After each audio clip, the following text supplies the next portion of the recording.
आज की सभी खबरें सीधे पॉइंट पर। IFM 2025 में आमिर खान, अभिषेक बच्चन और नीरज घायवान ने टॉप ऑनर जीते। सिनेमाई उपलब्धियों को किया गया सम्मानित। ग्लेन मैक्सवेल के तूफानी बास्टर्न की बदौलत ऑस्ट्रेलिया ने साउथ अफ्रीका को 2 विकेट से हराकर सीरीज 2-1 से जीती। जम्मू और कश्मीर के किश्तवाड़ जिले में तीसरे दिन भी जारी बचाव कार्य, 60 की मौत, 100 से ज्यादा घायल। NHAI ने फास्टैग एनुअल पास की सुविधा 8,150 टोल प्लाजा पर लागू की, जिसे पहले ही दिन 1.4 लाख यूजर्स ने खरीदा। पद्मश्री अवॉर्डी तैराक बुला चौधरी के पैतृक घर से उनके सारे मेडल और स्मृति चिन्ह चोरी हो गए। विवेक अग्निहोत्री की अद बंगाल फाइल्स का कोलकाता स्क्रीनिंग राजनीतिक दबाव के कारण रद्द किया गया। BCCI ने 2025-26 सीजन से मल्टीडे क्रिकेट में गंभीर चोट लगने पर खिलाड़ी बदलने का नया नियम लागू किया है, जो पंत की चोट से प्रेरित है। अंतरिक्ष मिशन के बाद अमेरिका में हफ्तों तक पुनर्वास के बाद भारतीय अंतरिक्ष यात्री शुभभंशु शुक्ला कल भारत वापस लौट रहे हैं। चीनी विदेश मंत्री वांग यी सोमवार को नई दिल्ली पहुंचेंगे। बीजिंग ने तनाव के बीच यात्रा की पुष्टि की है। भारत ऑटोमोटिव, टेलीकॉम और इंडस्ट्रियल इलेक्ट्रॉनिक्स क्षेत्रों के लिए मैच्योर नोड फैब मैन्युफैक्चरिंग पर ध्यान केंद्रित कर रहा है। प्रधानमंत्री 17 अगस्त को दिल्ली में 11,000 करोड़ की 2 बड़ी हाईवे परियोजनाओं का उद्घाटन करेंगे, जिससे मल्टी मोडल कनेक्टिविटी बढ़ेगी और दिल्ली में जाम कम होगा। पीयूष गोयल के अनुसार भारत का इलेक्ट्रॉनिक्स निर्यात 2025-26 की पहली तिमाही में 47% बढ़ा, जो $12.4 अरब था। विदेशी सचिव विक्रम मिस्री 17-18 अगस्त को PM ओली की भारत यात्रा की तैयारी के लिए नेपाल जाएंगे। सियाटल के स्पेस नीडल पर भारत का तिरंगा फहराया गया, जो किसी विदेशी राष्ट्र के लिए पहली बार था। ऑस्ट्रेलियाई क्रिकेट के दिग्गज बॉब सिम्पसन का 79 साल की उम्र में निधन हो गया। ट्रंप और पुतिन ने यूक्रेन युद्ध खत्म करने पर कोई डील नहीं की। ट्रंप पुतिन के संयुक्त प्रेस कॉन्फ्रेंस में पुतिन ने कहा कि अगर 2022 में बाइडेन की जगह ट्रंप राष्ट्रपति होते तो यूक्रेन युद्ध नहीं होता।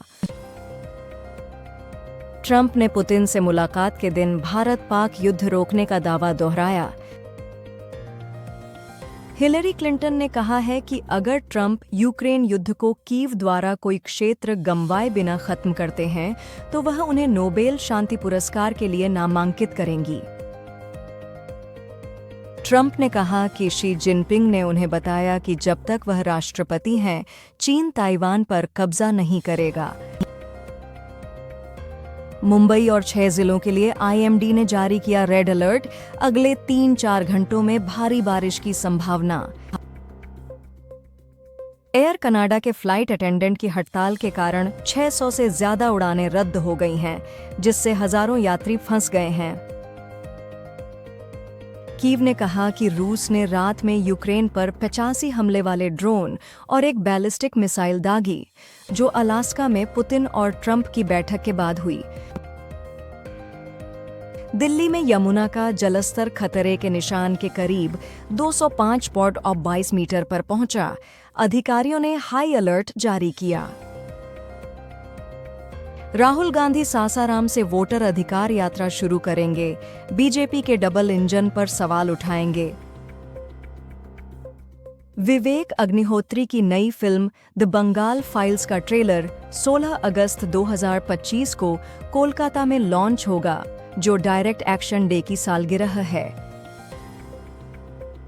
भारत अलास्का में ट्रंप पुतिन शिखर सम्मेलन का स्वागत करता है और कहता है कि दुनिया यूक्रेन युद्ध का जल्द अंत चाहती है। आमिर खान के भाई फैसल खान ने 2005 से हो रहे दुर्व्यवहार और अपमान का आरोप लगाते हुए परिवार से सारे रिश्ते तोड़ ढाने की घोषणा की है और आमिर से मिलने वाला मासिक भत्ता लेने से इनकार कर दिया है। मुंबई में खराब मौसम में गो अराउंड करते समय इंडिगो एयरबस A321 का टेल रनवे से छू गया। एयर इंडिया एक्सप्रेस की बेंगलुरु से ग्वालियर आ रही फ्लाइट पहली बार में लैंड नहीं कर पाई, लेकिन दूसरी कोशिश में सुरक्षित उतरी। अलास्का में पुतिन से मुलाकात के बाद ट्रंप ने कहा कि उनकी बातचीत से हफ्ते में 5-7 हजार लोगों की जान बचाई जा सकती है। ट्रंप और पुतिन की अलास्का में हुई मुलाकात यूक्रेन युद्ध को लेकर बिना किसी समझौते के समाप्त हो गई। 29 भारतीय मुक्केबाज चीन में 3rd belt and road international youth boxing gala में भाग लेने पहुंचे। ट्रंप ने कहा कि भारत द्वारा रूसी तेल खरीदने पर वे सेकेंडरी टैरिफ नहीं लगाएंगे। अरमान मलिक की दूसरी बीवी कृतिका मलिक फिर से प्रेग्नेंट हैं। साउथ अफ्रीका के डीवॉल्ड ब्रेविस ने ऑस्ट्रेलिया के खिलाफ 26 बॉल में 13 रन बनाकर विराट कोहली का वर्ल्ड रिकॉर्ड तोड़ा। एनसीईआरटी के मॉड्यूल में भारत के विभाजन के लिए जिन्ना, कांग्रेस और माउंटबेटन को जिम्मेदार ठहराया गया है और कश्मीर को विदेशी नीति के लिए चुनौती बताया गया है। अलास्का में पुतिन से मुलाकात के बाद ट्रंप ने कहा, मीटिंग बहुत अच्छी रही। रोजाना तेज खबरों के लिए सब्सक्राइब करें।